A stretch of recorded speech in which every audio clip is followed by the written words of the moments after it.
अगर किसी कपल को बच्चे नहीं हो रहे तो उसके लिए सिर्फ फीमेल पार्टनर ही रिस्पॉन्सिबल नहीं होती। जितनी जिम्मेदारी फीमेल पार्टनर की होती है, इक्वली जिम्मेदार मेल पार्टनर भी होते हैं।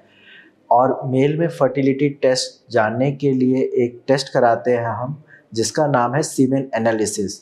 नमस्कार, मैं डॉक्टर हिमांशु पराशर।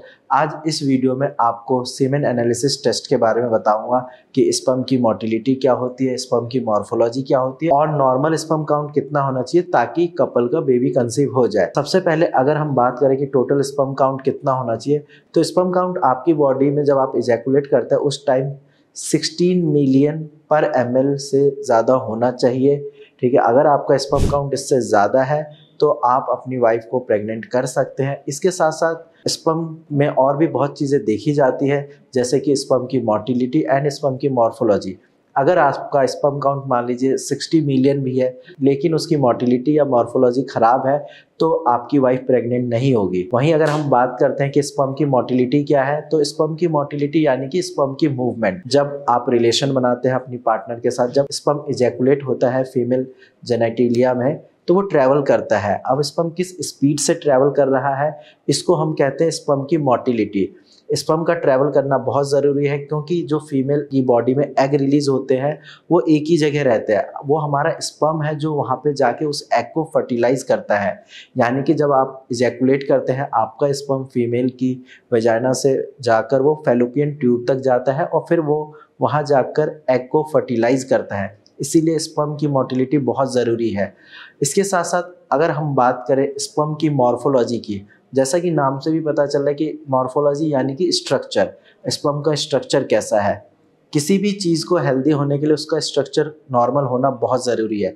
यही स्पर्म के साथ भी है। जैसा कि आपने स्पर्म की पिक्चर भी देखी होगी कि स्पर्म में आगे हेड होता है, फिर मिडल पीस है और उसके बाद टेल आता है। तो हेड का नॉर्मल होना ज़रूरी है क्योंकि हेड में एक सब्सटेंस होता है जिसको हम बोलते हैं एक्रोसोम, जो कि एग को फर्टिलाइज करने के लिए ज़रूरी है। उसके साथ साथ अगर हम बात करते हैं मिडल पीस की, तो मिडल पीस में माइटोकॉन्ड्रिया होता है जो कि स्पर्म को एनर्जी प्रोवाइड करता है, यानी कि पावर हाउस है वो स्पर्म का। और लास्ट है स्पर्म की टेल। स्पर्म की टेल यानी कि वो डायरेक्शन देने के काम करती है ताकि स्पर्म सही से आगे की तरफ मूव कर पाए। अगर किसी स्पर्म का हेड डैमेज है या स्पर्म में मिडल पीस खराब है या उसकी टेल डैमेज है तो डेफिनेटली स्पर्म आगे मूव नहीं करेगा या स्पर्म ज़्यादा देर तक मोटाइल रहेगा ही नहीं। इस वजह से क्या है कि आपको बेबी कंसीव करने में दिक्कत आ सकती है। इसीलिए हमेशा याद रखना कि सिर्फ नॉर्मल स्पर्म काउंट से बेबी कंसीव नहीं होता।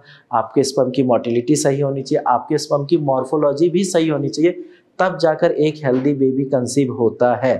अगर मॉर्फोलॉजी मोटिलिटी ख़राब है तो बेबी करना बहुत मुश्किल हो जाता है। वहीं अगर आपकी मोटिलिटी या मॉर्फोलॉजी ख़राब है, आपने टेस्ट कराया, आपको लगता है कि डॉक्टर ने मुझे बोला कि IVF करवा लो, तो IVF कोई सॉल्यूशन नहीं है। आप होम्योपैथिक मेडिसिन लीजिए, जो हम डाइट चार्ट बताते हैं आप उसको फॉलो करिए तो आपका स्पर्म काउंट इम्प्रूव हो जाएगा। अगर आपको स्पर्म से रिलेटेड कोई डाउट है या कुछ पूछना है या आप अपना स्पर्म काउंट बढ़ाना चाहते हैं, बेबी कंसीव करना चाहते हैं, तो आप डायरेक्ट मेरी टीम से बात कर सकते हैं। आज की वीडियो में इतना ही। धन्यवाद।